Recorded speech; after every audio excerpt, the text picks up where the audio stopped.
ऊर्जा के स्रोत अध्याय 14।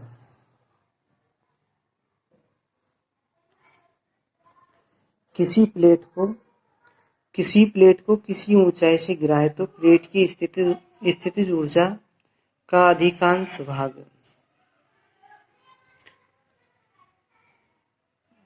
भाग फर्श से टकराते समय ध्वनि ऊर्जा में परिवर्तित हो जाता है।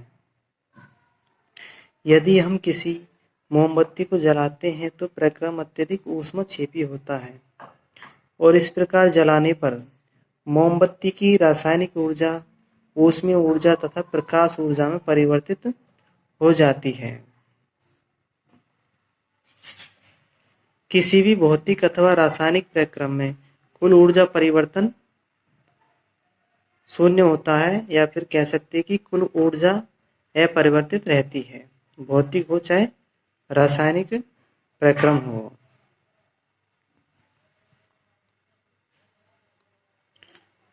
अब हम देखते हैं कि ऐसे उदाहरण के बारे में विचार करने पर हम यह पाएंगे कि प्रयोज्य रूप में उपलब्ध ऊर्जा चारों ओर के वातावरण में अपेक्षाकृत कम प्रयोज्य रूप में क्षेत्र हो जाती है। अतः कार्य करने के लिए जिस किसी ऊर्जा के स्रोत का उपयोग करते हैं वह उपभुक्त हो जाता है और उसका पुनः उपयोग नहीं किया जा सकता।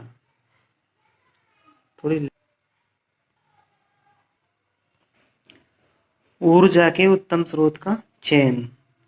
तो कोई भी ईंधन है उसका चयन करते हम निम्न बातों का ध्यान रखते हैं कि उसकी दहन में यानी कि उस ईंधन के दहन में कितनी ऊष्मा मुक्त होती है, ज़्यादा धुआं तो नहीं देता, और क्या वह आसानी से उपलब्ध है। इन बातों का ध्यान दिया जाता है। जब हम ईंधन का उपयोग कमरे में करते हैं, कमरे के ईंधन पर करते हैं, सर्दियों में भोजन बनाने के लिए करते हैं, तो ऐसे ईंधन के लिए हम कुछ विशेषताओं को देखते हैं कि उसमें निम्न गुण होने चाहिए। तो सबसे पहला तो ये देखेंगे कि प्रति इकाई आयतन अथवा प्रति एकांक द्रव्यमान अधिक कार्य करे, सरलता से सुलभ हो सके स्रोत ईंधन, भंडारण तथा परिवहन में आसान हो, कदाचित सबसे अधिक महत्वपूर्ण यह है कि वह सस्ता भी होना चाहिए। अब हम देखते हैं ऊर्जा के पारंपरिक स्रोत। तो जो ऊर्जा के जिन स्रोतों का हमारे पूर्वज सदियों से करते आ रहे हैं उनको हम पारंपरिक स्रोत कहते हैं। और जब हम पारंपरिक ऐसे स्रोत जिनका हम भंडारण फिर से कर सकते हैं उनको हम नव्यकरणीय ऊर्जा स्रोत भी कहते हैं, और जिनका भंडारण नहीं कर सकते वो अनव्यकरणीय कहलाते हैं। तो हम सबसे पहले देखते हैं जीवाश्म ईंधन। तो जीवाश्म ईंधन, तो सबसे पहले हम देखते हैं कि प्राचीन काल में ऊष्मीय ऊर्जा का सबसे अधिक सामान्य स्रोत लकड़ी था।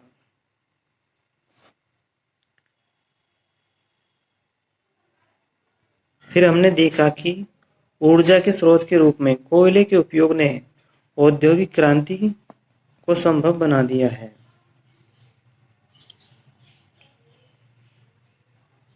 और इस प्रकार हमने देखा कि जो औद्योगिक धंधे हैं उनमें ऊर्जा की मांग बढ़ने लगी, ऊर्जा स्रोतों की मांग बढ़ने लगी, और उसमें कोयला, पेट्रोल इनका ही उपयोग अधिक किया जाने लगा। जीवाश्म ईंधन का ही अधिक से अधिक उपयोग होने लगा।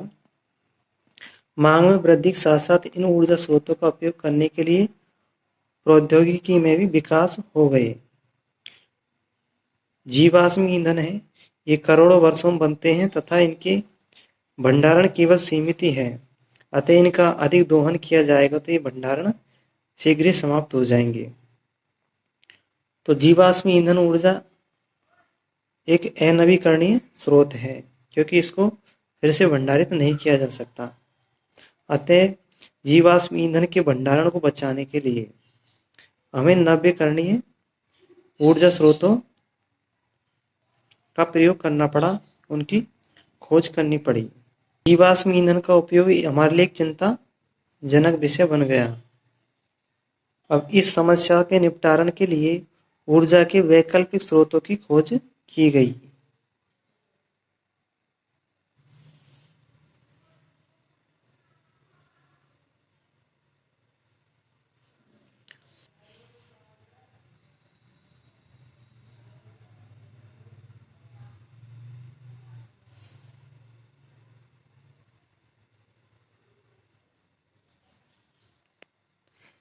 ताप विद्युत उत्पादन की प्रक्रिया को निर्देशित करने के लिए मॉडल है।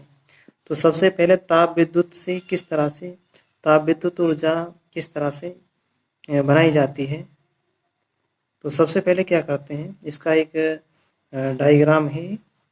एक प्रेशर कुकर लेते हैं, उसमें पानी भरते हैं और उसको गर्म करते हैं। पानी को गर्म करने पर भाप बनती है। भाप को प्रेशर कुकर की सीटी के ऊपर नली लगा करके उसको निकालते हैं। भाप के द्वारा हम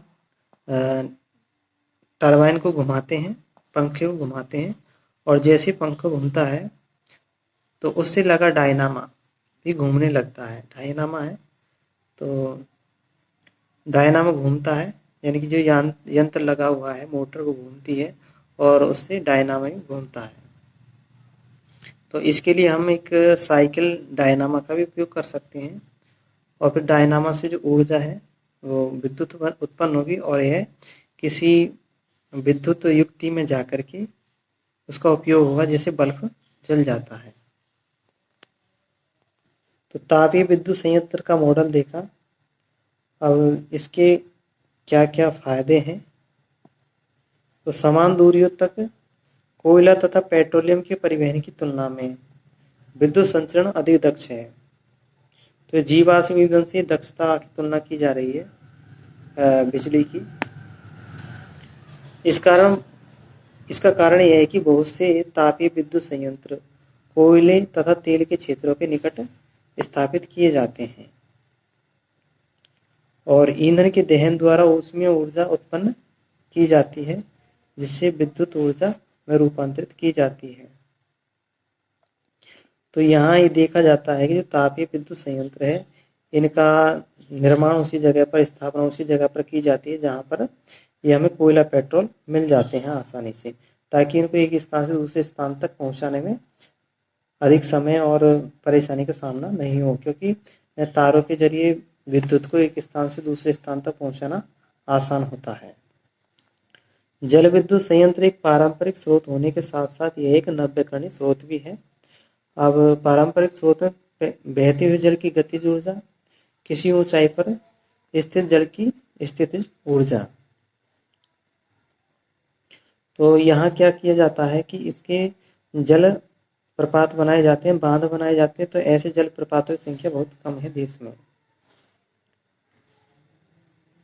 और भारत में जल विद्युत संयंत्रों द्वारा उत्पन्न ऊर्जा से 1/4 भाग की पूर्ति जल विद्युत संयंत्रों द्वारा की जाती है।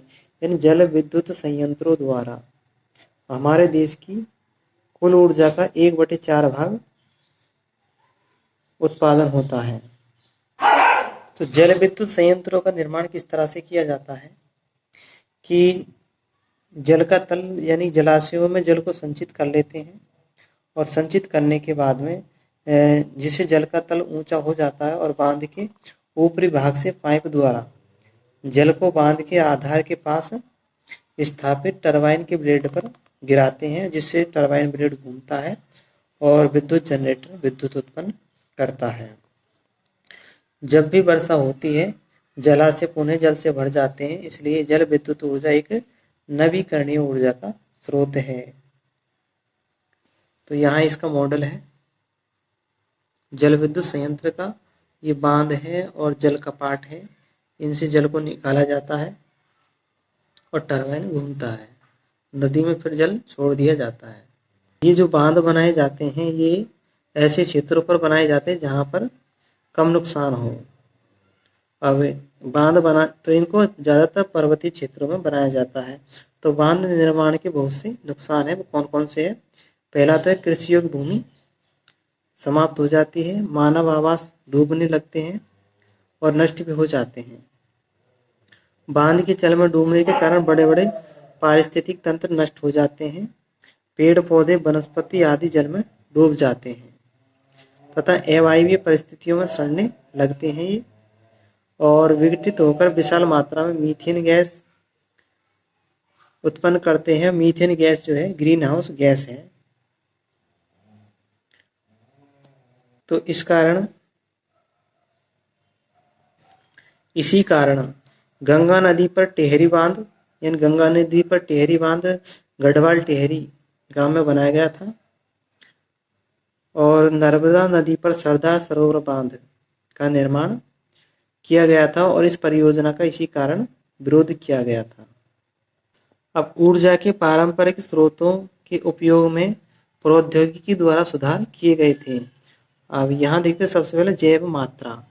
तो जैव मात्रा को बायोमास कहते हैं और बायोमास क्या होता है? पेड़ पौधे जीव जंतु द्वारा निकला हुआ अपशिष्ट पदार्थ को हम जैव मात्रा बायोमास कहते हैं। तो प्राचीन काल में लकड़ी का उपयोग किया जाता था। तो लकड़ी का उपयोग करने पर तथा लकड़ी का उपयोग करने पर लकड़ी से ऊष्मा प्राप्त करने के लिए इसको जलाया जाता था, जिससे अत्यधिक धुआं निकलता था। और इस लकड़ी की दक्षता बढ़ाने के लिए प्रौद्योगिकी का सहारा लिया। जब लकड़ी को वायु की सीमित आपूर्ति में, यानी कि बिना वायु की उपस्थिति में भट्टी में जलाते हैं तो इसके जल तथा बाष्पशील पदार्थ बाहर निकल जाते हैं और अवशेष के रूप में चारकोल, यानी कि लकड़ी का कोयला रह जाता है। और चारकोल को जलाते हैं तो बिना ज्वाला के साथ में जलता है। इससे धुआं भी कम निकलता है तथा इसकी ऊष्मा उत्पन्न करने की क्षमता भी अधिक हो जाती है। ये तो हो गई हमारी लकड़ी की बात। अब हम करते हैं गोबर फसलों के कूड़ा करकट, सब्जियां आदि के अपशिष्ट पदार्थों को हम बिना ऑक्सीजन की उपस्थिति में ही इनका अपघटन कराते हैं तो बायोगैस यानी कि जैव गैस निकलती है। जैव गैस को गोबर गैस भी कहते हैं और गोबर गैस बनाने का जो संयंत्र है उसको हम संपाचित्र कहते हैं या डाइजेस्टर कहते हैं। तो इस संयंत्र में ईंटों से बनी गुंबद जैसी एक संरचना होती है। जैव गैस बनाने के लिए मिश्रण में सलेरी डाली जाती है और सलेरी का निर्माण किया जाता है गोबर और जल को मिला करके। इसको सबसे पहले डाला जाता है और डालने के बाद में इसको चारों ओर से बंद कर दिया जाता है और ऑक्सीजन की अनुपस्थिति में अवायवीय सूक्ष्म जीवाणु इस गोबर की सलेरी के जटिल यौगिकों का अपघटन कर देते हैं और अपघटन पूर्ण करने पर 4 प्रकार की गैसें उत्पन्न होती है: मीथेन, कार्बन डाइऑक्साइड, हाइड्रोजन और हाइड्रोजन सल्फाइड। इन गैसों के मिश्रण में सबसे ज़्यादा गैस मीथेन की होती है और यह 75% तक मीथेन गैस होती है और यह जैव गैस एक उत्तम ईंधन है। ये संपाचित्र या डाइजेस्टर देख सकते हैं, गोबर गैस संयंत्र है। अब गोबर गैस को ईंधन के रूप में उपयोग करते हैं तो धुआं उत्पन्न किए बिना ही जलती है और लकड़ी और चारकोल के विपरीत जैव गैस के जलने के पश्चात राख नहीं बनती और अपशिष्ट भी शेष नहीं बचता। राख अपशिष्ट के रूप में नहीं बचती। इसकी तापन क्षमता उच्च होती है। इसकी स्लरी में नाइट्रोजन और फास्फोरस प्रचुर मात्रा में होता है। इस कारण यह एक उत्तम खाद भी प्रदान करता है। जैव मात्रा ऊर्जा का नवीकरणीय स्रोत है। अब हम अगले नवीकरणीय स्रोत पवन चक्की के बारे में पढ़ते हैं, पवन ऊर्जा के बारे में। तो हम देखते हैं कि सूर्य की विकिरणों के कारण भूखंडों तथा जलाशयों के असमान ताप के कारण वायु गति करती है। जब 2 क्षेत्रों का ताप अलग अलग होता है तो वायु गर्म क्षेत्र से ठंडे क्षेत्र की ओर प्रवाहित होती है। यानी जो वायु है ये ठंडे क्षेत्र से गर्म क्षेत्र की ओर प्रवाहित होती है, क्योंकि गर्म क्षेत्र की वायु हल्की हो जाती है, ऊपर उठ जाती है। उसका स्थान लेने के लिए ठंडी वायु आती है जिससे पवन चलती है। तो इसका उपयोग पवन चक्कियों में किया जाता है। पवन चक्की का उपयोग जल पंप में किया जाता है और कुएं से जल खींचने में किया जाता है जल पंप का उपयोग। और पवन चक्की का उपयोग हम टरबाइन घुमाने के लिए भी कर सकते हैं, लेकिन एक पवन चक्की इतनी ऊर्जा उत्पन्न नहीं करती या विद्युत उत्पन्न नहीं करती जिसका हम व्यापारिक उपयोग कर सकें। अतः बहुत सी पवन चक्कियाँ लगाई जाती है विशाल क्षेत्र में, और इस क्षेत्र को हम पवन ऊर्जा फार्म कहते हैं। सभी पवन चक्कियों को परस्पर युग्मित कर लिया जाता है, जिसके फलस्वरूप प्राप्त नेट ऊर्जा सभी पवन चक्कियों द्वारा उत्पन्न विद्युत ऊर्जा के योग के बराबर होती है। और डेनमार्क को पवनों का देश कहते हैं। देश की 25% से अधिक विद्युत की पूर्ति पवन चक्कियों के विशाल नेटवर्क द्वारा की जाती है। जर्मनी भी इस क्षेत्र में आगे है, जबकि भारत का पवन द्वारा विद्युत उत्पादन करने वाले देशों में 5वां स्थान है। यदि हम पवन द्वारा विद्युत उत्पादन की अपनी क्षमता का पूरा उपयोग करें तो अनुमानों के अनुसार लगभग 45,000 मेगावाट विद्युत उत्पन्न कर सकते हैं। और तमिलनाडु में कन्याकुमारी के समीप भारत का विशाल पवन ऊर्जा फार्म है। तमिलनाडु में है पवन ऊर्जा प्लांट, और यह 380 मेगावाट विद्युत उत्पन्न करता है। पवन ऊर्जा नवीकरणीय स्रोत है, और पवन ऊर्जा से टरबाइन की आवश्यक चाल को बनाए रखने के लिए पवन की चाल 15 किलोमीटर प्रति घंटा से अधिक होनी चाहिए। इसके साथ ही संचयक सेलों की भी आवश्यकता होती है ताकि विद्युत ऊर्जा को संचित किया जा सके। और दूसरा यह है कि पवन ऊर्जा फार्म बनाने के लिए एक विशाल भूखंड की आवश्यकता होती है। उदाहरण के तौर पर 1 मेगावाट के जनित्र के लिए पवन फार्म को लगभग 2 हेक्टेयर भूमि चाहिए। 1 मेगावाट बिजली पैदा करने के लिए 2 हेक्टेयर भूमि पर पवन चक्की लगाई जाती है। और पवन ऊर्जा फार्म स्थापित करने के लिए आरंभिक लागत अत्यधिक होती है। इसके अतिरिक्त पवन चक्कियों की दृढ़ आधार तब पंखुड़ियां वायुमंडल में खुले होने के कारण अंधड़, चक्रवात, धूप, वर्षा आदि प्राकृतिक थपेड़ों को सहन करते हैं। अतः इसके लिए उच्च स्तर के रख रखाव की आवश्यकता होती है। अब हम देखते हैं ऊर्जा के वैकल्पिक स्रोत अथवा गैर परंपरागत ऊर्जा स्रोत। जैसे जैसे हमारी ऊर्जा की मांग में वृद्धि होती जाती है, वैसे वैसे ही हमें अधिक ऊर्जा स्रोतों की आवश्यकता होती है। हम उपलब्ध एवं ज्ञात ऊर्जा स्रोतों के अधिक दक्ष उपयोग के लिए प्रौद्योगिकी जो ज्ञात ऊर्जा स्रोत है उनमें अधिक दक्षता बढ़ाने के लिए हमने प्रौद्योगिकी विकसित की तथा ऊर्जा के नए स्रोतों की खोज करते हैं। अब हम चलते सौर ऊर्जा वैकल्पिक स्रोत, गैर परंपरागत स्रोत। गैर परंपरागत इसलिए कहते हैं क्योंकि इसका उपयोग हमने हाल ही में आरंभ किया है।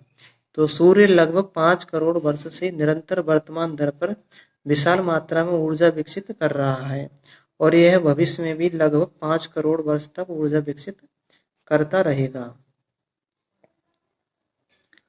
जब सूर्य का प्रकाश या फिर सौर ऊर्जा का कुछ ही भाग पृथ्वी पर आता है, तो जो भाग आता है उसका आधा भाग वायुमंडल से अवशोषित हो जाता है तथा आधा भाग शेष पृथ्वी के पृष्ठ पर आता है। हमारा देश प्रतिवर्ष 500 मिलियन करोड़ किलोवाट घंटा अर्थात 5000 ट्रिलियन किलोवाट घंटा सौर ऊर्जा प्राप्त करता है सूर्य से। स्वच्छ आकाश की स्थिति होने पर पृथ्वी के किसी क्षेत्र में प्रतिदिन प्राप्त होने वाली सौर ऊर्जा का औसत परिमाण 4 से 7 किलोवाट घंटा प्रति वर्ग मीटर के बीच होता है।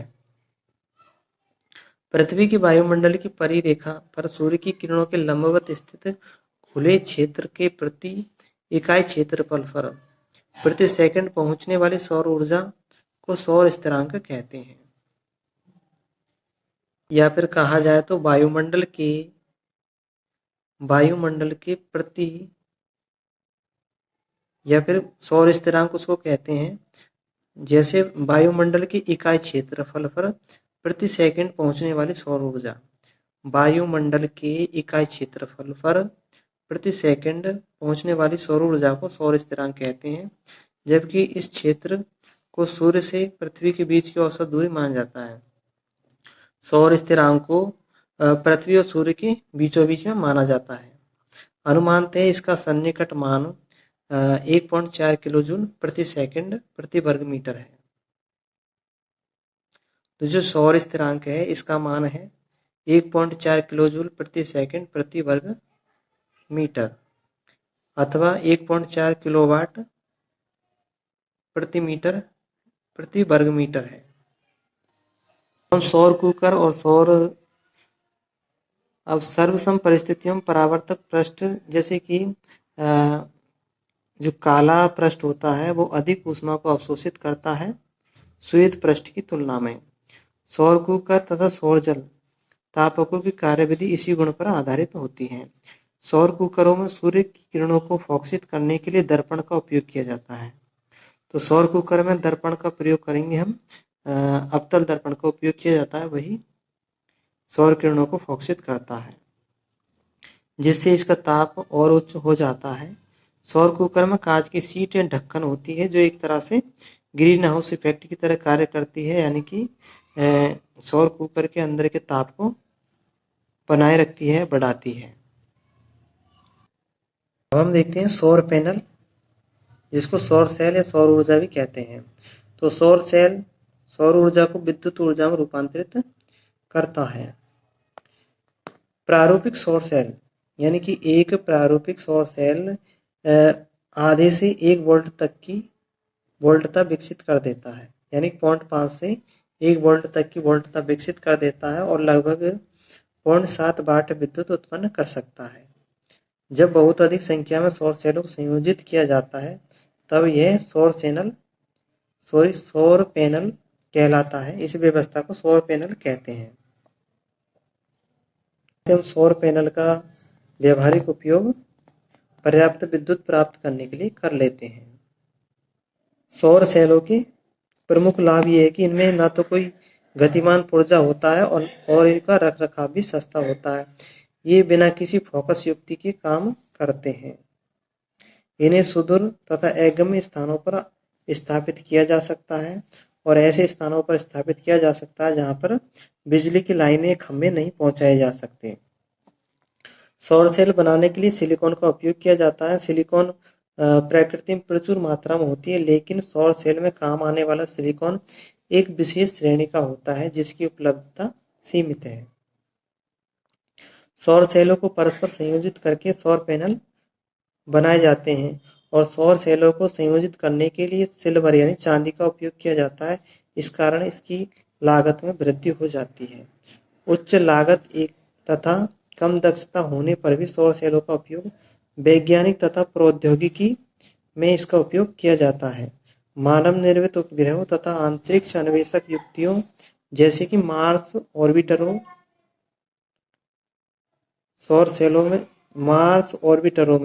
सौर सेलों का उपयोग प्रमुख ऊर्जा स्रोत के रूप में किया जाता है।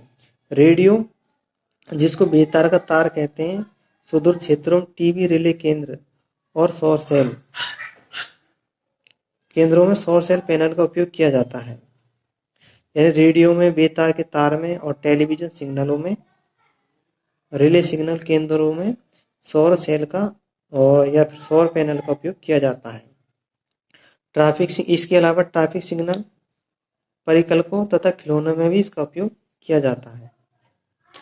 और सौर सेलों को इस तरह से डिजाइन किया जाता है कि इनको छतों पर लगाया जाता है ताकि सौर ऊर्जा प्राप्त करने में आसानी हो।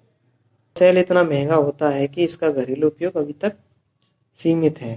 समुद्रों से ऊर्जा, तो समुद्र से ऊर्जा 3 है: ज्वारीय ऊर्जा, तरंग ऊर्जा और महासागरीय तापीय ऊर्जा।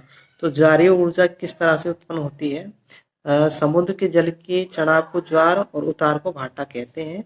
और ये ज्वार भाट आने का कारण होता है कि चंद्रमा वृत्ताकार पथ पर गति करता है, दीर्घ वृत्ताकार पथ पर गति करता है।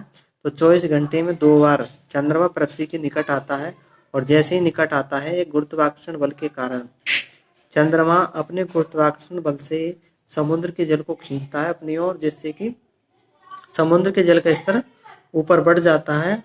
और जैसे ही जल स्तर ऊपर बढ़ता है, इसको बांधों में या फिर झीलों में, कृत्रिम झीलों में भर लिया जाता है और फिर इसको बांधों के जरिए पाइपों द्वारा टरबाइन पर छोड़ा जाता है, टरबाइन चलाया जाता है और विद्युत उत्पन्न की जाती है।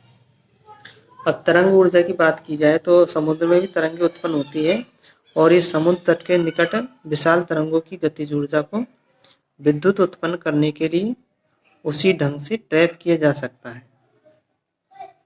ऊर्जा से क्या टरबाइन चलाई जाती है और टरबाइन को घुमा करके विद्युत जनरेटर द्वारा विद्युत उत्पन्न किया जाता है। अब चलते हैं महासागरीय तापीय ऊर्जा। तो जैसे ही हम देखते हैं कि सूर्य के प्रकाश द्वारा समुद्र का पृष्ठ जल गर्म हो जाता है तथा इसका जो गहराई का जल है वो ठंडा रहता है। तो इस परिस्थिति का उपयोग कर हम तापीय यानी कि सागरीय तापीय ऊर्जा रूपांतरण विद्युत संयंत्र लगा देते हैं और विद्युत उत्पन्न करते हैं। इसको OTEC भी कहते हैं। OT यानी ओटेक, OTEC विद्युत संयंत्र यानी कि ocean thermal energy conversation plant. और यह संयंत्र तभी काम करता है जब समुद्र के पृष्ठ पर जल का ताप तथा समुद्र की गहराई में पृष्ठ से 2 किलोमीटर गहराई के जल का ताप में 20 डिग्री सेल्सियस का अंतर हो। अब इस ताप का उपयोग करके अमोनिया जैसे वाष्पशील द्रवों को उबालते हैं और फिर इस वाष्प द्वारा टरबाइन घुमाया जाता है जनरेटर का और फिर गहराई से जल को वापस निकाल करके, ठंडे जल को वापस निकाल करके वाष्प को ठंडा किया जाता है। इस प्रकार महासागरों की ऊर्जा की क्षमता अति विशाल है, परंतु इसके दक्षतापूर्ण व्यापारिक दोहन में कठिनाइयां हैं। तो इसके 3 ही है महासागरीय क्षमता में: ज्वारीय ऊर्जा, तरंग ऊर्जा, महासागरीय ताप ऊर्जा। अब हम देखते हैं भूतापीय ऊर्जा। तो भूतापीय ऊर्जा हम देखते हैं कि जमीन के अंदर कई ऐसे क्षेत्र हैं जहां पर तापमान अधिक है और इतना ताप अधिक है कि वो अंदर की चट्टानों को पिघला देते हैं और उनको बाहर फेंक देते हैं। जैसे ज्वालामुखी, इसका उदाहरण देख सकते हैं, हम उससे तुलना कर सकते हैं। तो ऐसे क्षेत्रों को हम तप्त स्थल भी कहते हैं।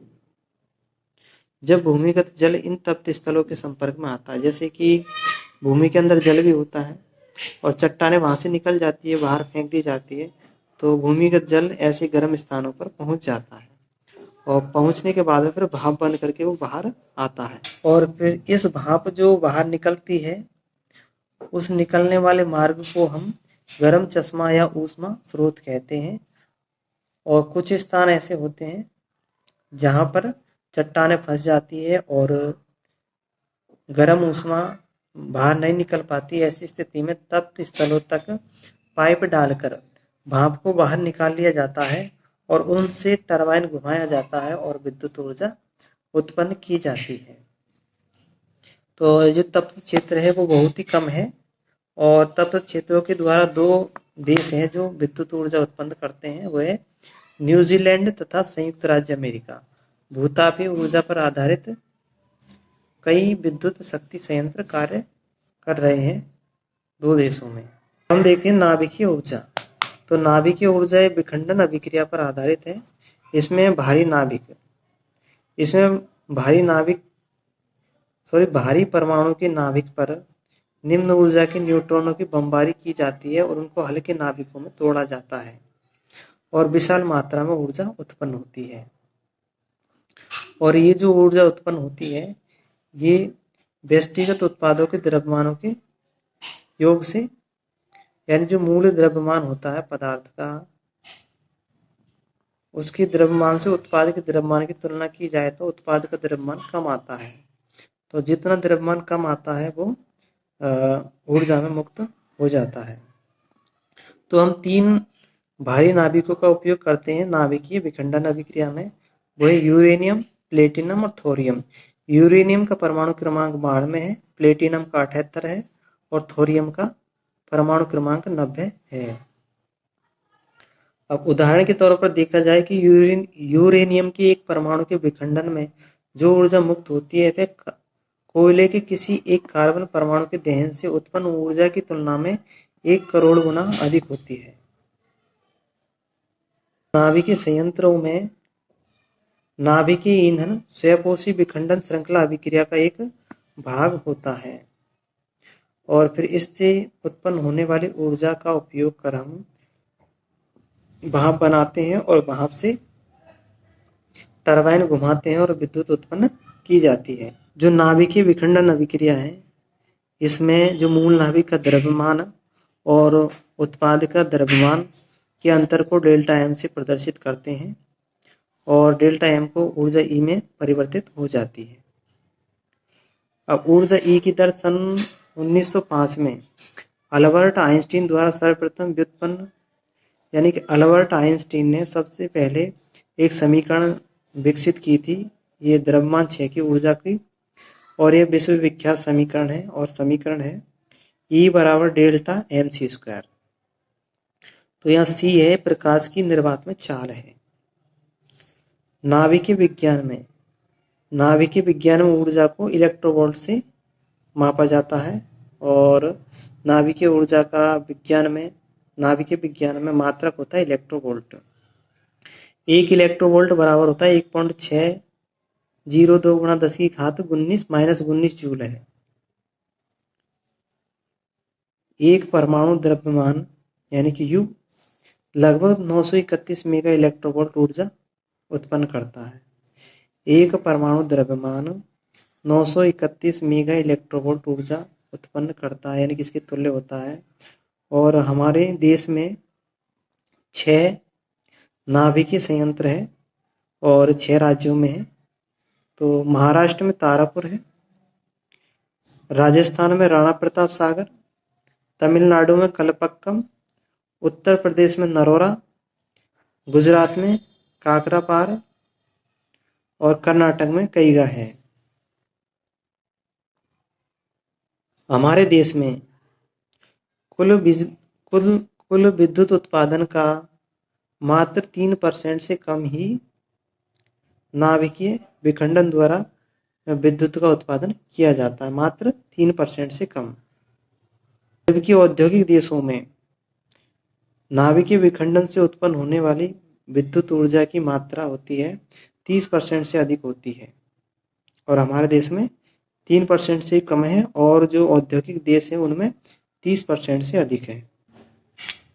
नाभिकीय विद्युत शक्ति संयंत्रों को प्रतिष्ठित करने में क्या क्या परेशानी होती है? तो सबसे पहले तो ये अत्यधिक लागत की आवश्यकता होती है, खर्चीला है, पर्यावरण को प्रदूषित करने का खतरा रहता है, यूरेनियम की सीमित मात्रा उपलब्ध है। नाभिकीय ऊर्जा का पहले उपयोग विनाशकारी हथियार बनाने में किया जाता था और जो विनाशकारी हथियार है उनमें श्रृंखला विखंडन अभिक्रिया का जो मूल सिद्धांत था वो नियंत्रित नाभिकीय रिएक्टर के सिद्धांत के समान ही, परंतु इनकी जो निर्माण की विधि है वो अलग अलग है।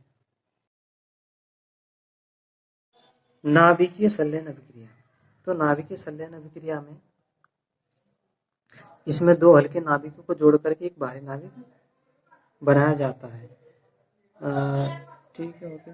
तो हाइड्रोजन अथवा हाइड्रोजन के समस्थानिकों से हीलियम उत्पन्न किया जाता है। तो हाइड्रोजन के समस्थानिक है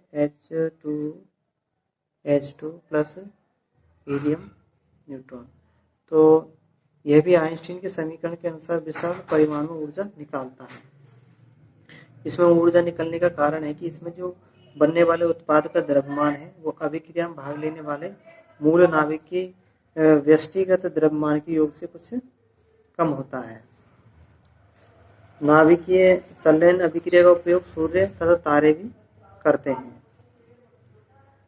अत्यधिक ऊर्जा और जो नाभिकीय संलयन अभिक्रिया के लिए अत्यधिक ऊर्जा तथा अत्यधिक दाब की आवश्यकता होती है, यानी कि जो मिलियन कोटि की केल्विन ताप तथा मिलियन कोटि पास्कल दाब की आवश्यकता होती है। हाइड्रोजन बम ताप नाभिकीय अभिक्रिया पर आधारित होता है, यानी ताप नाभिकीय अभिक्रिया पर आधारित होता है। तो हाइड्रोजन बम बनाने के लिए हाइड्रोजन बम के क्रोड में यूरेनियम जैसे भारी नाभिक को रख देते हैं, बम को रख देते हैं, और जब यह नाभिक बम और इस नाभिक बम को ऐसे पदार्थ में अंत स्थापित किया जाता है जिसमें ड्यूटेरियम तथा लिथियम हो। जब इस बम का विस्फोट कराते हैं तो इस पदार्थ का ताप कुछ ही माइक्रोसेकंड में 10⁻7 केल्विन हो जाता है, जो उच्च ताप पर हल्के नाभिकों को संलेलित करने के लिए पर्याप्त ऊर्जा उपलब्ध करा देता है, और जिसके परिणाम स्वरूप अधिक विशाल मात्रा में परिमाण में ऊर्जा मुक्त होती है। पर्यावरण विषयक सरोकार। तो पर्यावरण विषयक सरोकार का अर्थ होता है कि हम जितने भी ईंधन का उपयोग करें, हम जिस भी ऊर्जा स्रोत का उपयोग करें वह पर्यावरण के लिए कम से कम क्षति पहुंचाए। तो इसी बात का ध्यान रखना ही पर्यावरण विषयक सरोकार है। तो ऊर्जा स्रोत का चयन करते समय हम निम्न कारकों पर का ध्यान रखते हैं। तो सबसे पहले तो ऊर्जा प्राप्त करना, स्रोत से ऊर्जा प्राप्त करना सरल हो, और स्रोत से ऊर्जा प्राप्त करने में मितव्यता हो, यानी कि उसका हम सही तरीके से उपयोग कर सके, और ऊर्जा प्राप्त करने की उपलब्ध प्रौद्योगिकी दक्षता हो। प्रौद्योगिकी दक्षता भी होनी चाहिए और पर्यावरण को हानि नहीं पहुंचाए। और सबसे जो अच्छा ईंधन है उसको माना गया है, स्वच्छ ईंधन के रूप में CNG को माना गया है।